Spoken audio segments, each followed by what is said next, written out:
ఎడారిలో సెలయేర్లు. సెప్టెంబర్ 30వ తేదీ కొరకు వ్రాయబడిన ఈ భాగాన్ని మీకు చదివి వినిపిస్తున్నది సహోదరుడు పాల్ సుందరం.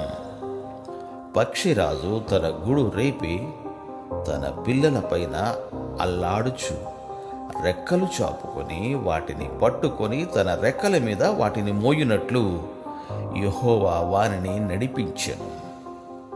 యెహోవా మాత్రము వాని నడిపించెను. అన్యుల యొక్క దేవుళ్లలో ఏ దేవుడును ఆయనతో కూడా ఉండలేదు. ద్వితీయోపదేశ కాండ గ్రంథము 32వ అధ్యాయము 11-12 వచనముల సమాహారము. మన పరలోకపు తండ్రి తన సంరక్షణలో పసికందులుగా ఉన్న మనలను కొండ అంచులకు తీసుకువెళ్తాడు. ఒక్కొక్కసారి మనలను అక్కడి నుండి అగాధంలోకి నెట్టివేస్తాడు కూడా. తద్వారా ఇంతవరకు మనం గ్రహించలేని ఎగిరే శక్తి మనకు ఉన్నదని గ్రహించాలి.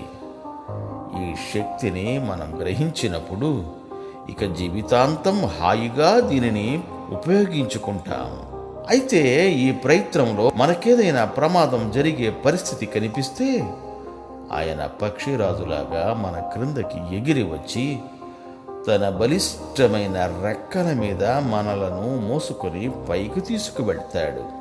దేవుడు తన వాళ్లను కనీవిని ఎరుగని కష్టాల్లోకి నడిపించినప్పుడు ఆయనే తమను వాటి నుండి విడిపిస్తాడన్న నమ్మకంతో నిశ్చింతగా ఉండవచ్చు. దేవుడు నీ మీద ఏదైనా బరువు పెడితే దాని క్రింద ఆయన చెయ్యి ఉంటుంది.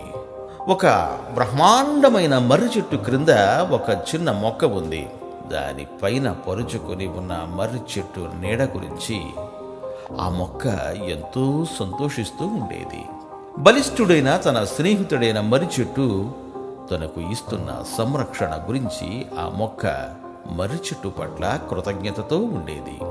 ఒక రోజున ఒక వ్యక్తి వచ్చి గొడ్డలితో ఆ గొప్ప మర్రి చెట్టును నరికేశాడు. ఆ చిన్న మొక్క విచారానికి అంతులేదు. అయ్యో, నా నీడ పోయిందే, ఇప్పుడిక పెనుగాలులు నా మీద బలంగా వీస్తాయి, తుఫానులు నన్ను పెళ్లగిస్తాయి అంటూ అది రోధించింది.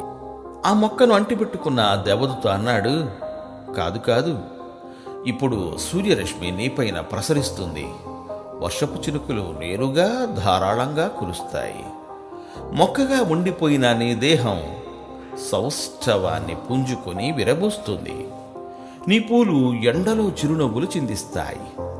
నిన్ను చూసిన వాళ్ళంతా అంటారు, ఈ చిన్న మొక్క ఎంతలా ఎదిగిపోయింది.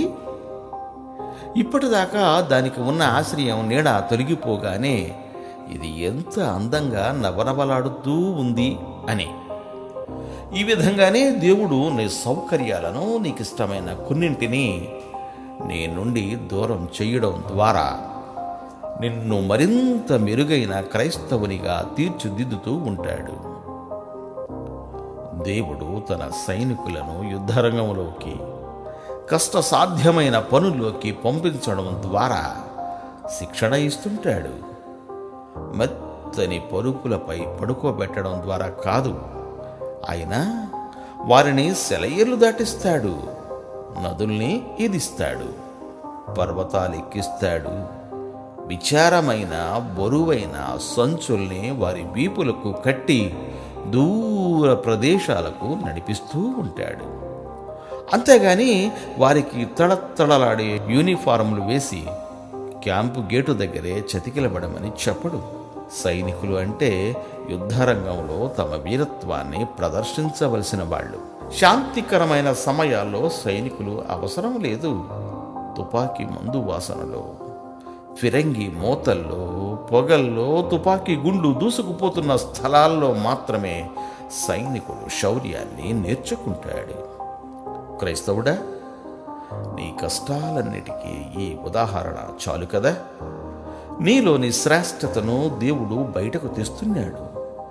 నిన్ను యుద్ధరంగంలోకి నడిపించడం ద్వారా నీలోని సైనిక లక్షణాలను అభివృద్ధి చేస్తున్నాడు. దానిలో విజయం సాధించడం కోసం నీ మనసంతా లగ్నం చేసి పోరాడు. దేవుడు మిమ్ము దీవించుగాక. ఆమెన్, ఆమేన్.